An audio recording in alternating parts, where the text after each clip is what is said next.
Türkolog alim Lev Nikolaevich Gumilyov'un Türkler hakkında çok sayıda əsəri var, elmi əsəri var ve onlardan da biri Tысячелетие вокруг Каспия. Bu kitap, bak gördüğünüz bu kitapta görürsünüz. Bu kitapta Türklerin demək olar ki, bütün tayfalarına, boylarına yer verir ve Türklerin ilk dəfə 3000 il bundan əvvəl Çin qaynaqlarında adının keçdiyini deyir. Bu çok böyük bir mövzudur. Mən indi sizə qısa bir Oğuzların barəsində yazır burada. Mən indi onu sizə anlatmaq istəyirəm kısa videoda. Burada Oğuzlar hakkında 212. sayfada yazır. Quzlar ve peçenekler. Oğuz demir, quz deyir, quz. Oğuz sözünün kökü quzdur. Quz sözü de köz deməkdir. Burada 212. sayfada quzlar ve peçenekler bölümü var. O quzlar ve peçenekler bölümünde onların quzlar hakkında yazır ki bəs quzlar İslam'dan sonra bu quzlar iki yere bölünür. Qıpçaklara, peçeneklere filan ve quz olarak kalanlar olur. O quzlara Türkmen deyiblər. Türkmen sözü İslam'dan sonra ortaya çıkıp. Türkmen sözü. Yani Türküt deyiblər, Türk deyiblər, Tork deyiblər, Torki deyiblər, Türk deyiblər ama Turkoman veya Türkmen sözü İslam'dan sonra ortaya çıkıp. Ve burada Lev Nikolaevich Gumilyov 214. sayfasında deyir ki quzlar kimler idi? Burada quzların hakkında deyir. Чтобы понять события 9 veka, yani 9. əsrin hadisələrini daha yaxından dərk eləmək üçün, anlamaq üçün придется сделать краткий экскурс в древности, yani əskilərə bir ekskursiya etmək lazım gələcək. Quzlar qədim Turanların, Sarmatların ve Alanların varisidir. Elə belə də yazır 216. sayfada. Yani bizim kim olduğumuzu bilmek isteyenler için deyirəm bunu. Quzı, наследники древних туранцев, Сарматов и Аламов. Начальная фаза этногенеза Сарматов, такая же, как и у хуннов, рубеж 4-3 век до нашей эры. Sarmatların, Quzların, bu Turan varislerinin ve Hunların formalaşma tarihi eramızdan əvvəl 4-cü, 3-cü əsrə gedib çıxır. 2300-2400 il bundan əvvələ. Quzlar İslam'dan sonra parçalanmaya başlayır. Parçalanma dövrünə giriblər. Parçalanma stadiyasına giriblər. Quzlar, Qıpçaklar Hristiyan olarak qalıblar. Daha doğrusu Hristiyanlığı qəbul ediblər. Oğuzlar, Quzlar İslam'ı qəbul ediblər və bugünkü Türkistan ərazisində İslam'ın yayılmasında en büyük pay sahibi bugünkü Oğuzlardır. Quzlardır. Burada Lev Nikolaevich Gumilyov Quz deyir. Quzlar Türkistan'da, daha doğrusu lap dəqiq desək, Qazaxstanda onlara Juz deyirlər.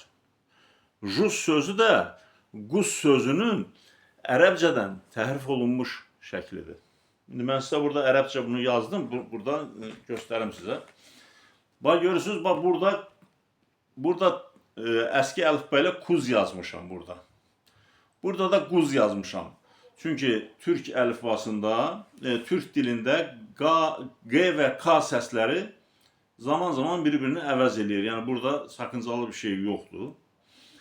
Bu G səsi bizim dilimizə sonradan gəlmədir. K səsi ta binayı qədimdən Türk dilində olub. Ta ilkin etapta Türk dilində 9 hərf olub. 9 səs olub və o səslərin də biri K'dır. Demək quz. İndi ərəbcə yazılış şəklinə baxaq. Ərəbcə yazılış şəkli görürsünüz burada cuz yazır. Cuz. C, vav, z. Cuz yazır.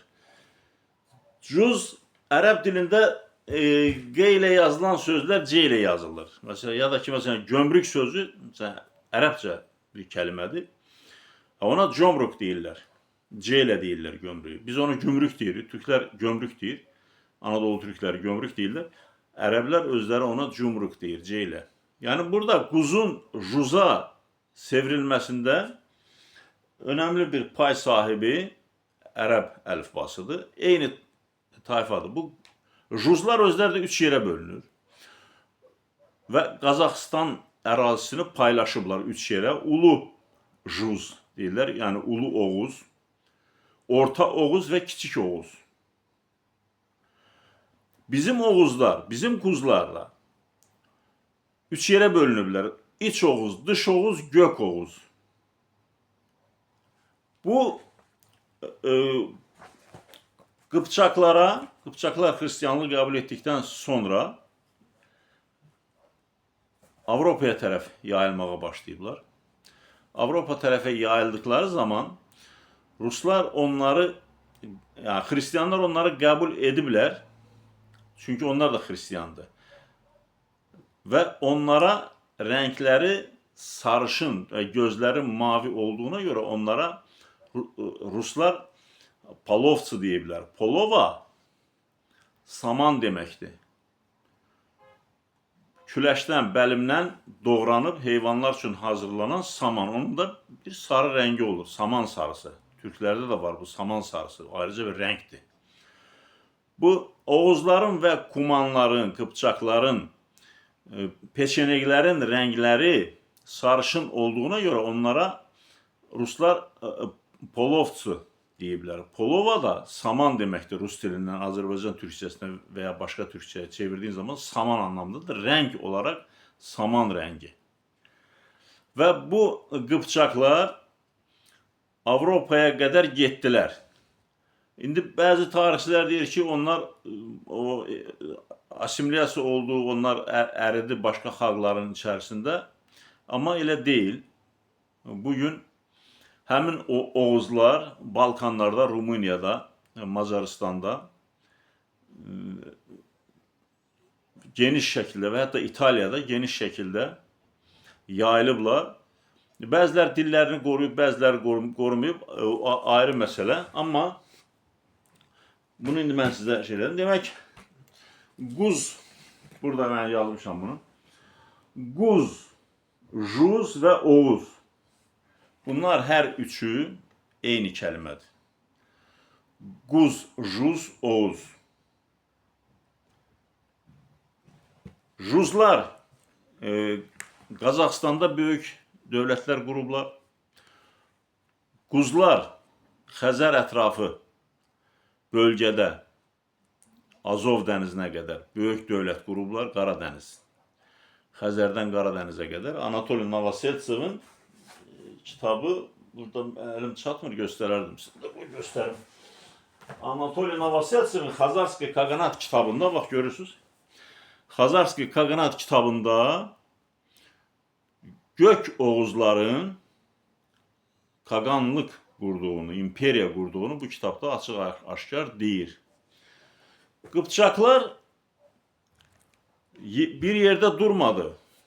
Onlar bütün Avropaya yayıldı və Lev Nikolayeviç Gumilev yenə bu kitabda deyir ki, Qıpçaqlar birləşib bütün Avropaya yayıldı. Avropanı dizə gətirdi və hətta bugünkü İstanbulu, Konstantinopolu mühasirəyə aldılar. Sadəcə Şərqi Roma imperiyasının xəzinəsindən onlara küllü miqdar qızıl ayrıldığına görə onlar Konstantinopolu fəthindən vaz keçib təkrar geri qayıdıblar Balkanlara və bugün Balkanlarda yaşayan Türklər bu kuzların varisləridir.